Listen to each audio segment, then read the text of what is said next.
They laughed at her for being a black woman and a mechanic, but what if she turned the tables on them? "I'll give you $100,000 if you fix this." Until the engine roared. "$100,000 if you can get this Lamborghini running," Marcus Wellington III declared, adjusting his Rolex watch as he watched the black woman in dirty overalls standing next to his broken-down supercar. "But when you fail, and you will fail, I want you to admit in front of everyone that women don't know anything about engines."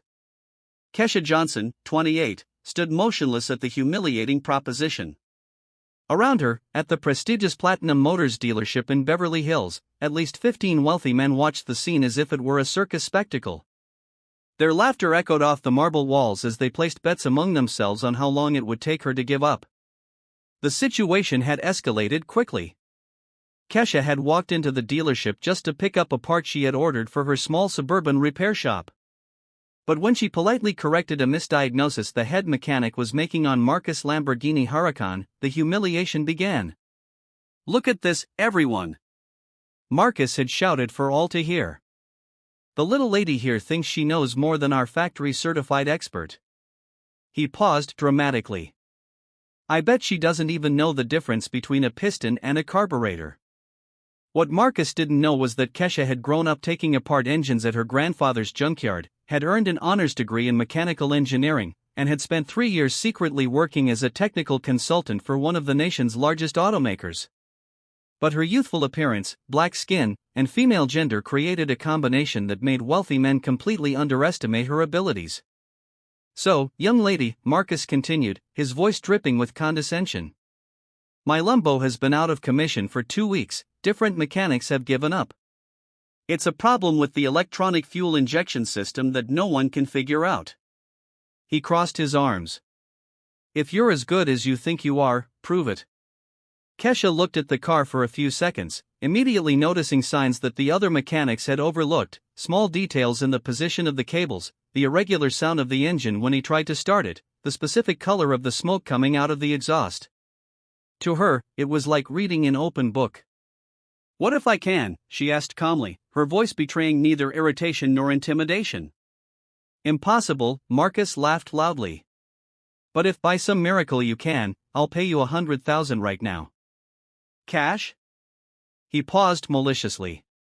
"But when you fail, not only will you admit your incompetence, you'll have to apologize to everyone here for wasting our time with this female mechanic charlatan."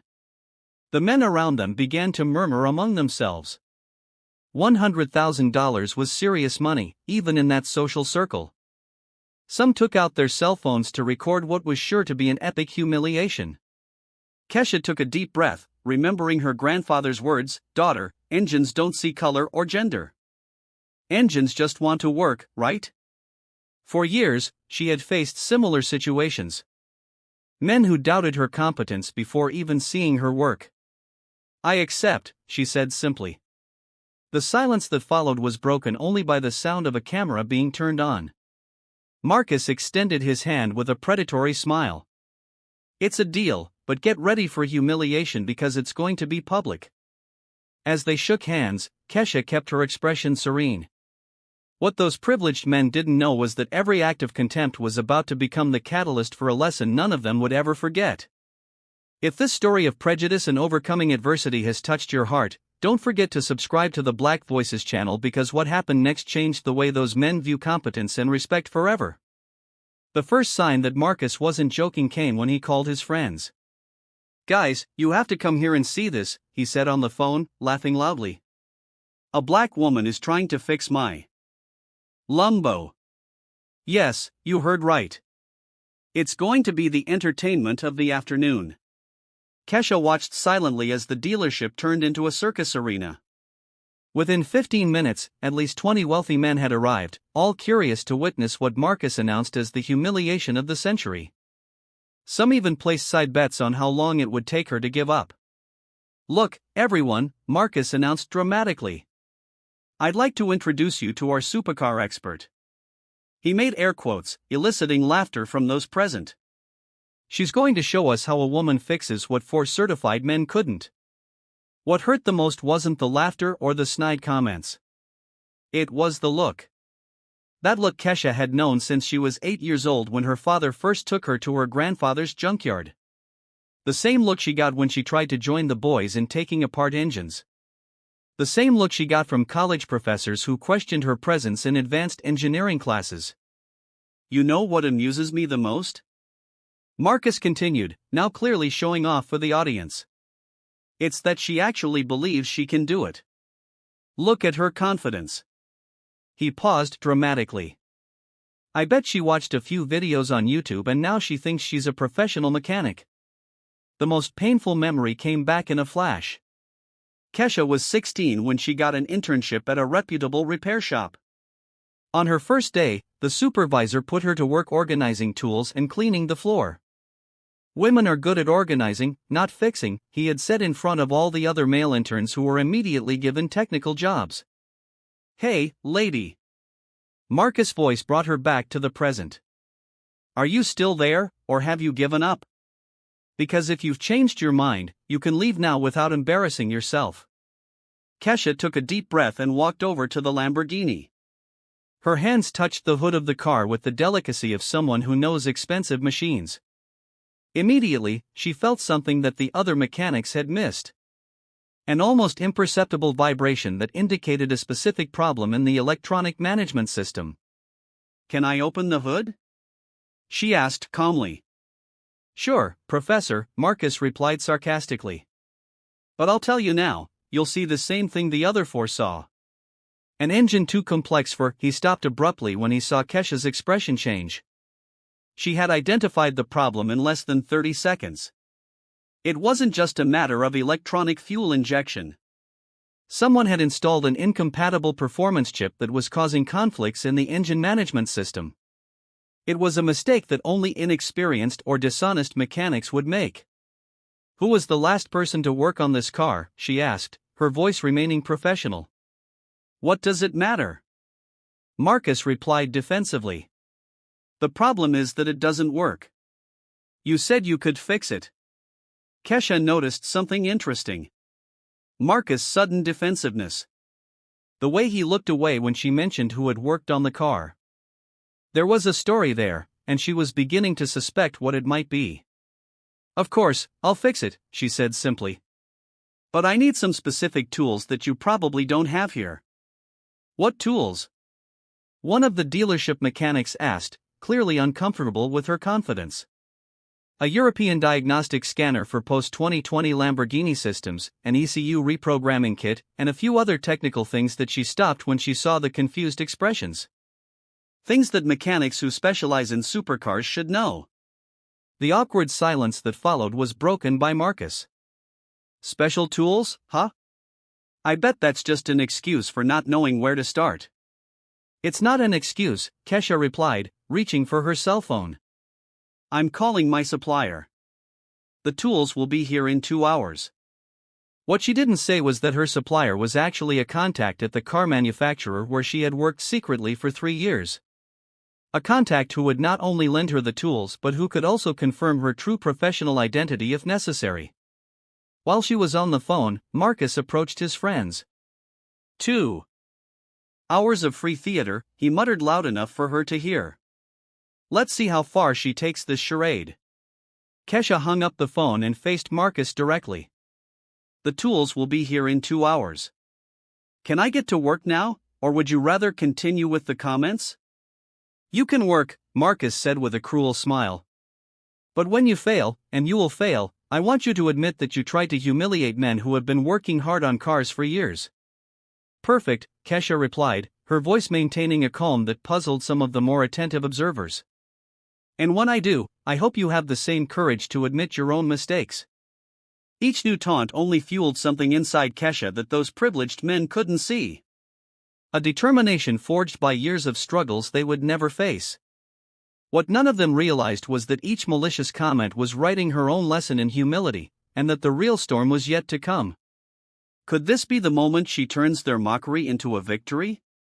The 2 hours passed in a climate of growing tension. Marcus and his friends had turned the wait into a private party, ordering expensive champagne and making increasingly cruel bets on how Kesha would fail.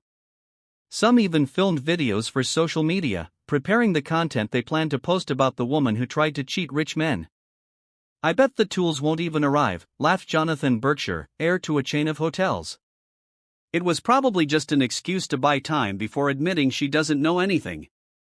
Kesha remained seated in a chair in the corner, seemingly ignoring the comments. But in fact, she was watching Marcus' every reaction. Every time someone mentioned previous mechanics or work done on the car, he became visibly uncomfortable. There was definitely something he didn't want to be discovered. When the Advanced Automotive Solutions truck pulled up, the room fell silent. This was no ordinary repair van, but a specialized vehicle loaded with equipment that cost more than most cars on the lot. "Kesha Johnson?" asked the tall man who stepped out of the truck wearing a spotless mechanic's uniform. "That's me, David," she replied, rising calmly.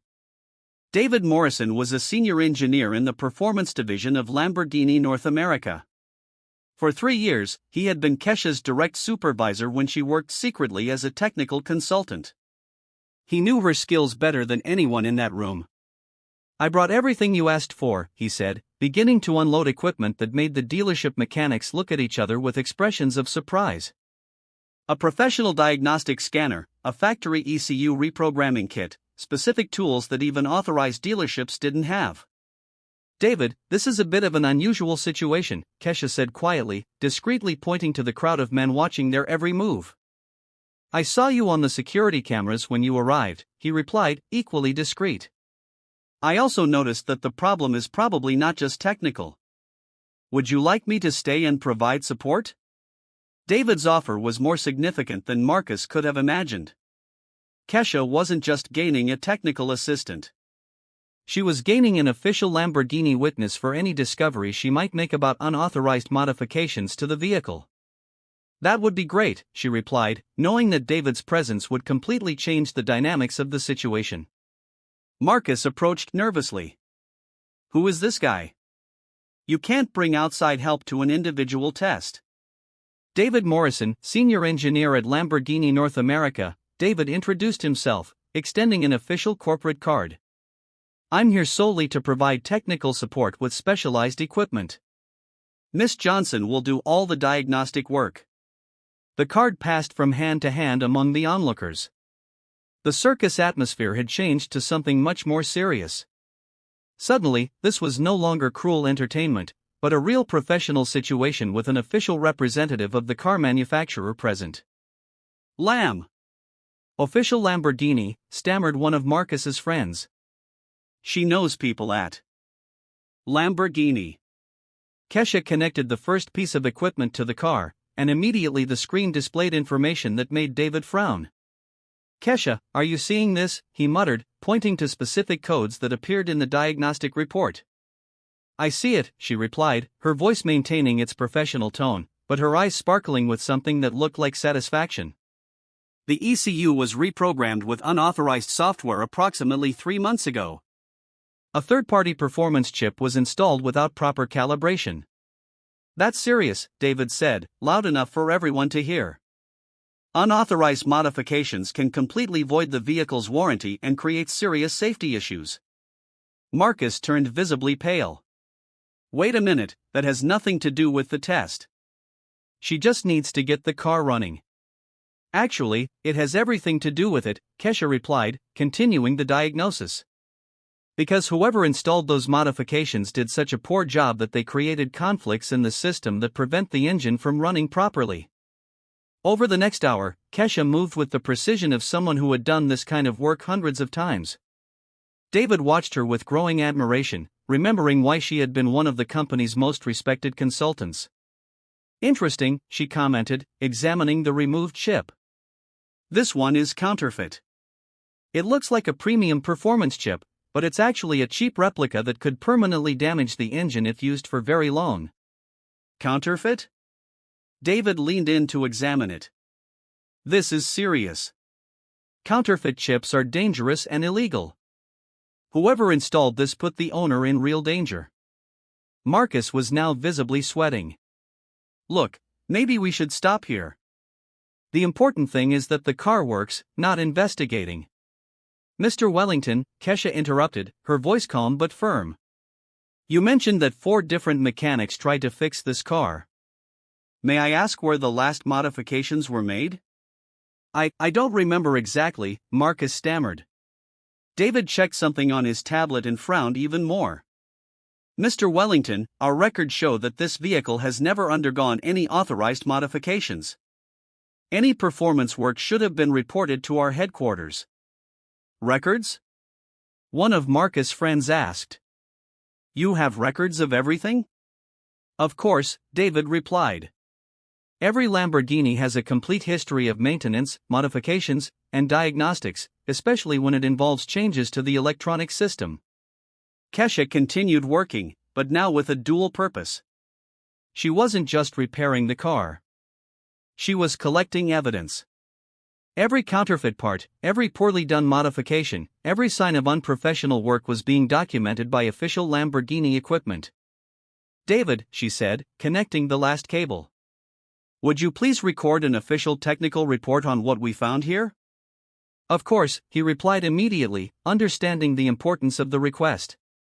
Full report on unauthorized modifications, counterfeit parts, and potential damage to the vehicle. The silence in the workshop was deafening. The men who had been cracking cruel jokes just an hour earlier now watched as a serious technical investigation was conducted by professionals who clearly knew far more about luxury cars than any of them. Marcus tried one last card. Look, this is all very interesting, but the deal was simple. Either you make the car work or you admit you can't. Kesha stopped working and looked directly at him. Mr. Wellington, the car will work perfectly. But now we have a more serious situation here. She paused dramatically because someone clearly tried to cheat you out of your money by selling you fake and dangerous modifications. And I have a feeling you know exactly who that was. The look on Marcus' face revealed that she had hit the nail on the head. There was much more to this story than a cruel bet. And Kesha was determined to uncover the whole truth. David finished setting up the last piece of equipment and looked over at Kesha. Everything's ready for the final test. Perfect, she replied, her hands positioning themselves on the ignition key. Let's see if 3 years of developing electronic systems for Lamborghini has taught me anything. As everyone held their breath, Kesha realized she was about to prove much more than her technical competence. She was about to expose a network of fraud that likely extended far beyond that Lamborghini, and Marcus Wellington III was beginning to realize he had bet on the wrong person. Will her skills finally shut down their prejudice for good? The moment of truth arrived when Kesha turned the key in the Lamborghini. The engine didn't just start. It roared with a power and precision that made the walls of the dealership shake. It was the sound of an Italian machine running exactly as its engineers had designed it to run, with no interference, no cheap modifications, no lies. The silence that followed lasted only 3 seconds before the explosion of reactions. The men who had spent hours mocking Kesha now looked at each other with expressions of utter shock. Marcus Wellington III specifically looked like he had seen a ghost. Impossible, he muttered, approaching the car as if it were a mirage. How? How did you do that? Simple, Kesha replied, turning off the engine and stepping out of the vehicle with the calmness of someone who had just completed a routine task. I removed all unauthorized modifications, replaced the counterfeit parts with original components, and reprogrammed the electronic system to factory specifications. David Morrison approached with his tablet, showing the data collected during the process. Mr. Wellington, I need to officially inform you of what we found during the diagnostic. His voice had changed to a formal, serious tone. This vehicle had undergone extremely dangerous modifications that not only voided its warranty but put your safety at real risk. What kind of risk? Asked Jonathan Berkshire, the hotel heir, clearly nervous. The counterfeit performance chip was causing the engine to overheat, Kesha explained, pointing to the data on her tablet. A few more weeks of use and you would have witnessed a catastrophic engine failure, possibly with fire. Marcus turned visibly pale. Fire? Are you trying to scare me? I'm not trying anything, David replied dryly. I'm stating technical facts. Miss Johnson saved your life by identifying and correcting these modifications. He paused significantly. Incidentally, Miss Johnson isn't just any mechanic. She is Kesha Johnson, former senior consultant to our performance engineering division. A murmur of surprise rippled through the crowd. Former consultant? Someone asked. For 3 years, Miss Johnson was responsible for developing and testing electronic systems in our most advanced models, David continued, clearly proud to make the official introduction. She has certifications that most mechanics only dream of achieving. Marcus tried to regain some control of the situation. Okay, she fixed the car. Congratulations. Where's my money? Hold on a second, Kesha said, holding an envelope David had discreetly handed her. Before we talk about payment, we need to discuss some interesting findings about who installed these dangerous modifications in your car. The look on Marcus' face changed instantly. What findings? David opened his laptop and connected a portable projector he had brought with him. During our analysis, we found something fascinating. The screen showed a series of numbers and codes. The counterfeit chip installed in your vehicle has a traceable serial number. So what? Marcus asked, but his voice sounded uncertain. This specific chip was sold by a company called Performance Plus Modifications, Kesha continued, carefully watching Marcus' reaction. A company that interestingly lists you as the majority shareholder. The silence in the workshop was absolute.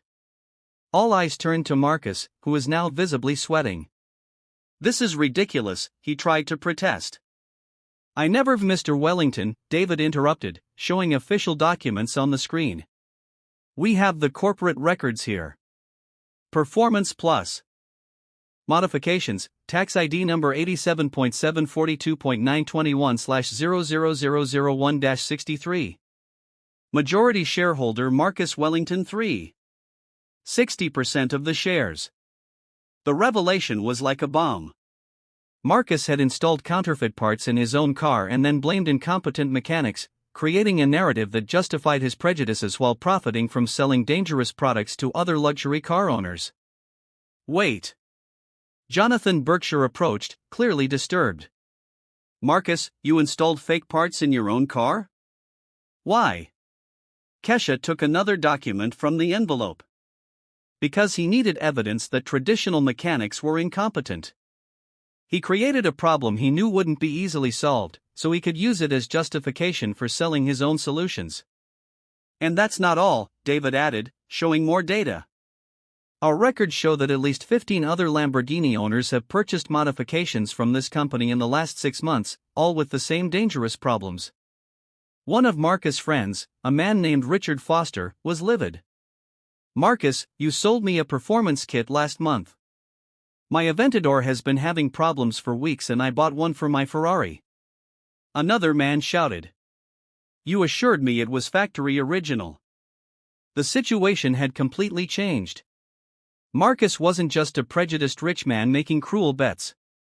He was a fraudster who was putting lives at risk while spreading racist and sexist propaganda to cover up his crimes. Mr. Wellington, David said formally, as an official representative of Lamborghini, I must inform you that we have launched a formal investigation into unauthorized modifications sold by your company. In addition, our attorneys will be contacting you regarding trademark violations and unauthorized use of our logos on counterfeit products. Kesha approached Marcus, who was now visibly panicking. About our original bet, she said calmly. You promised me $100,000 if I fixed your car. The car is running perfectly. But Marcus stammered. But you also said that if I failed, you'd admit that women don't understand engines. Kesha continued. Well, your car is running, so now it's your turn to admit a few things. David turned on a professional camera he had brought with him. For legal purposes, we'll need to record your official confession about the fraudulent modifications. Marcus looked around the room, seeing only faces filled with anger and disgust. His own friends stared at him as if he were a dangerous stranger. In a matter of hours, he had gone from a respected wealthy man to a publicly exposed fraud. Kesha, he tried, his voice now pleading. Can we talk privately? Maybe we can work something out. There is no deal, she replied firmly. Not only did you try to humiliate me for being a woman in black. You put lives at risk by selling defective products and used prejudice to cover up your crimes. Jonathan Berkshire stepped away from Marcus, visibly disgusted. Man, you're disgusting. You tried to use racism and sexism to cover up the fact that you're a criminal. David closed his laptop and addressed everyone present. Gentlemen, as an official representative of Lamborghini, I strongly recommend that anyone who has purchased modifications from Mr. Wellington's company immediately contact an authorized dealership for a safety review. While Marcus tried to process the complete destruction of his reputation and possibly his freedom, Kesha calmly put away her tools. She showed neither anger nor vindictiveness, just the quiet satisfaction of someone who had served justice with technical competence and moral integrity. David, she said, can you send a copy of the technical report to the police? I think they'll want to investigate how many people were put at risk by these modifications. What had started as a cruel bet based on prejudice had turned into the complete exposure of a criminal scheme. And Marcus Wellington III was discovering that betting against the wrong person can cost a lot more than $100,000. It can cost everything. 6 months later, Kesha was signing the contract that made her technical director of the largest luxury car dealership network on the West Coast. Her salary had increased 400% and she now oversaw a team of 80 expert mechanics. Miss Johnson, said the CEO during the ceremony, your exposure of the Performance Plus fraud scheme saved our industry from a much bigger scandal. 17 dealerships have already implemented your security protocols. The story had gone viral on social media. The video of Marcus' forced confession reached 2 million views in 48 hours, turning Kesha into a national symbol of technical competence and professional integrity. Marcus Wellington III, on the other hand, faced a very different fate. His company was shut down by the FBI. He lost $80 million in lawsuits and his former wealthy friends shunned him like the bubonic plague. The last public record showed him working as a salesman at a used car dealership earning minimum wage. Ironic, isn't it? David Morrison remarked during Kesha's promotion party. The man who said women don't understand engines now works for a network whose security protocol was created by a black woman he tried to humiliate. Kesha smiled, watching her diverse team celebrate. 40% were women, 30% were black, all hired solely for their technical skills, not their looks or family connections. You know what my best revenge was, she said to David. It wasn't destroying Marcus. It was proving that excellence has no color or gender, and that prejudice is simply a waste of talent. The real victory wasn't in the $100,000 Marcus paid, but in the complete transformation of an entire industry. Kesha had proven that the best response to prejudice isn't anger. It's competence so unquestionable that it forces the world to recognize your excellence. Marcus tried to destroy her using racism and sexism. But he only destroyed himself. Kesha learned that true revenge is not getting back at those who hurt you. It's achieving success that your enemies could never imagine. If this story of transformation and justice touched you, subscribe to the Black Voices channel for more stories that prove that competence always beats prejudice and that sometimes karma needs a little technical help from